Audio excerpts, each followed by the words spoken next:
ask you about the trade. To the subject of immigration. Jordan Peterson. Ethan, thanks, man, for making the time. You're very welcome. You're saying you've done your research and women are unhappy dominating men. I didn't say they were unhappy dominating men. She wants to have open borders. I voted for border security. Under her plan, you have open borders. We will not have open borders. Hillary Clinton said her dream is for totally open trade and open borders. So you're saying that by and large, women are too agreeable to get the pay rises they deserve. No, I'm saying that that's one component. But you're saying that makes them unhappy, by and large. I'm saying no, I'm not saying that. So you don't believe in equal pay? No, I'm not saying that at all. No, I didn't say that. Then that's fine. You're saying that's fine. No, You want anarchy. Mayor. You want nothing to do with that mayor. You want anarchy. No. Oh no, Sam Cedar, what a fucking nightmare.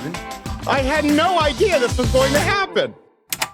Oh yes, we're talking about the straw man. The straw man is a logical fallacy, or more commonly these days, a rhetorical technique, where somebody will misrepresent an argument or point being made in order to weaken it or make it easier to attack. This new argument, the straw man, is then refuted, dismantled, demolished, destroyed, instead of the original and probably stronger argument. So, I'll ask you. So you think chocolate is the end-all and be-all of ice cream, do you? It's the best ice cream. I wouldn't order any of it. Oh, so it's all chocolate for you, is it? Yes, chocolate is all I need. Well, I need more than chocolate. And for that matter, I need more than vanilla. I believe that we need freedom and choice when it comes to our ice cream, and that, Joy Naylor, that is the definition of liberty. But that's not what we're talking about. Ah, but that's what I'm talking about. Basically, you're swapping out one argument with another, smashing it to pieces, and hoping that nobody notices. The straw man is an informal fallacy. This means there might be nothing wrong with the logic of someone's argument. The problem is they're arguing with a point that just isn't being made. But you didn't prove that vanilla's the best. I didn't have to. I proved that you're wrong, and if you're wrong, I'm right. But you still didn't convince me. It's that I'm not after you. I'm after them. This fallacy is one of the big ones, and you're going to see it everywhere in media and politics if you look. But what's interesting about the straw man is how versatile it is. It can be used to attack. Cool your jets, and it's nothing to do with illegal aliens. It has to do with drunk driving. Don't obscure a tragedy to make a cheap political point. I'm the father. It's a cheap political point. No, it isn't. And you know this it. is justice. This has nothing to do with that poor old lady mayor. You It want has nothing to do with that mayor. You want anarchy. No, what you I want open border anarchy. Open border anarchy. The straw man can also be used to defend. Retaliatory tariffs by China could end up hurting many farmers in your state. There will be some sacrifice on the part of Americans, I grant you that. But I also would say that sacrifice is pretty minimal compared to the sacrifices that our soldiers make overseas, that our fallen heroes who are laid to rest in Arlington make. Right about You can't compare those two sacrifices. In 2006, Talisi and Aiken proposed separating the straw man into two separate categories, the form of representation and the form of selection. In 2010, Aiken and Casey expanded this to 3 different varieties of straw men, which all brings me to Stephen Crowder.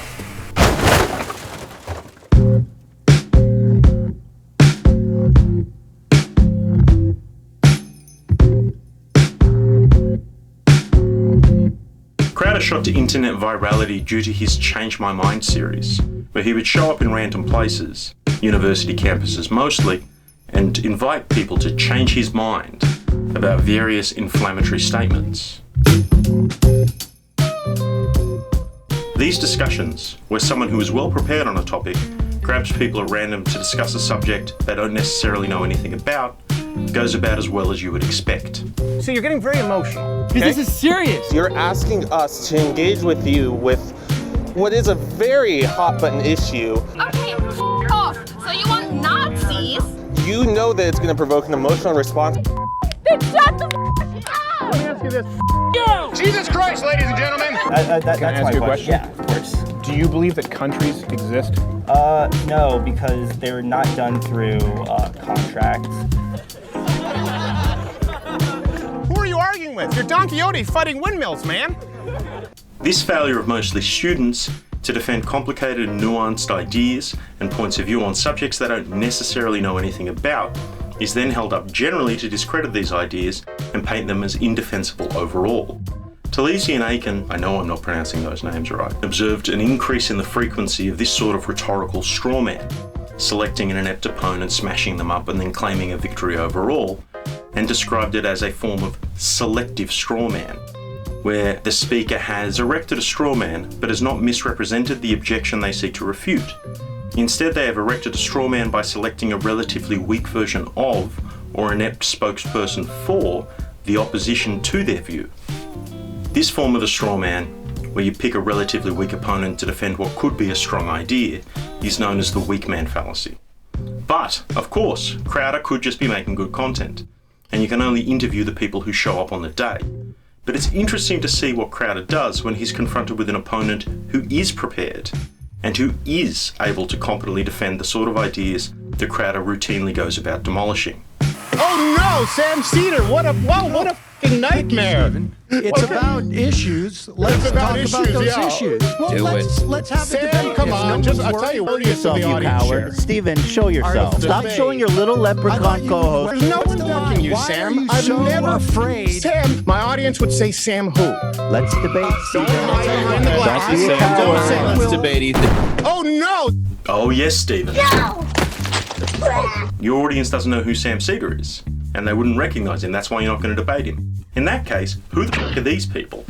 I might be being a bit unfair, because honestly this sort of thing happens a lot on both sides of the political spectrum. It isn't reserved for just one ideology or one set of ideas. Do you feel like weak-manning some Trump supporters? Who wants to weak-man some Trump supporters? Let's weak-man some Trump supporters. Extreme nations, they don't treat women with respect. We treat women with respect here. Yes, we do. That's an American ideal. Yeah. Tell me about your shirt. Well, what's it say? Well, no, Hillary sucks. But not like Monica. Hilarious. So we were talking about treating women with respect. It's an American ideal that we treat women with respect. You gotta give me the back of that shirt one more time. That's too much fun. Trump that bitch! We don't even see the irony in it. It's actually a lot less fun when it's something that you find amusing. But that's why it's important, right? Sometimes somebody doesn't even need to have said the thing that you're refuting. You can just claim that people are saying or it has been said and then go about refuting a point that nobody has made. This is called creating a hollow man. George Bush does a great one of these when he's talking about troop presence in Iraq. You know, there's a lot of people in the world who don't believe that that people whose skin color may not be the same as ours can be free and self-govern. I reject that. I reject that strongly. I don't know if the president needs to respond directly to anybody who holds the opinion that people with a different skin color can't be free. I reject that. But it definitely wasn't the question he was being asked at the time. The last version we're going to talk about is called the Iron Man, but it's not to be confused for the Steel Man, which we're going to talk about in a second. This is when you deliberately strawman your own argument, usually to make it vaguer and more defensible. You'll see this a ton with politicians who, when asked a specific question, will answer a broader, vaguer, more feel-good general question. Are you prepared to allow more grammar schools to open and existing grammar schools to expand? What I want to do in looking at schools is to build on the success of the 6 years under David Cameron's premiership, when we've now seen more children in good and outstanding schools, but there is still more to be done. So I want to make sure that children have those opportunities, that all schools are offering a good education for children. Not quite an answer to my question about grammar schools. But the abiding theme that I want to ensure is there is that of giving opportunity to young people, of ensuring that whatever school anybody is going to, wherever they are in whatever part of the country, they're actually able to ensure, we're able to ensure they get that good quality of education that gives them the opportunities to get. An education system that works and gives people opportunities, well, who in their right mind would object to that? So how do you deal with all this? When I talk about defending against strawmen, I'm going to separate it into two main categories. There's in the arena. Are you not entertained? If you're in a debate or a panel discussion or a television interview or something like that. You know, the sort of thing that not many people do. And then there's all the other times, when your goal presumably is to understand the point of view of the person you're talking to and to have a civil discussion, not to recreate your favourite YouTube takedowns or act as though you're in some sort of gladiatorial arena. Are you not entertained? You really want to assume goodwill at these times. And assuming goodwill is the reason why our first step is always to clarify.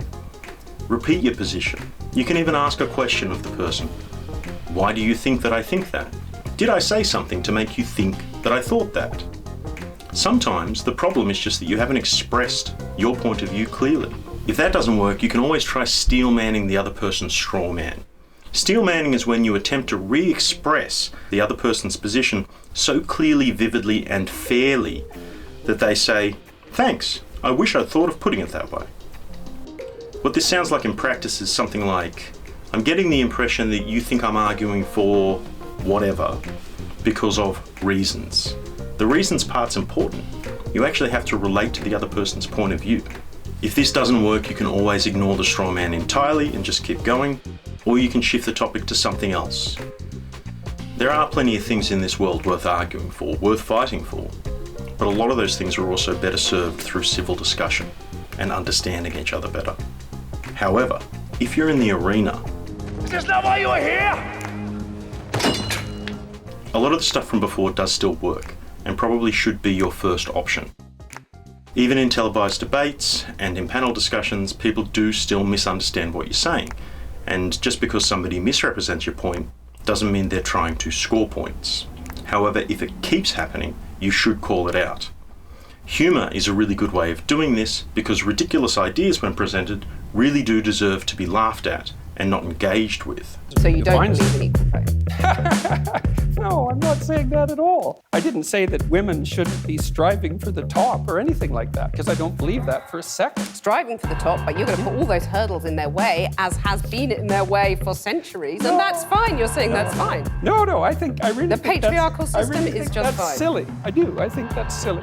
I really do. There are a lot of examples of the attacking and defending version of the straw man in media in particular.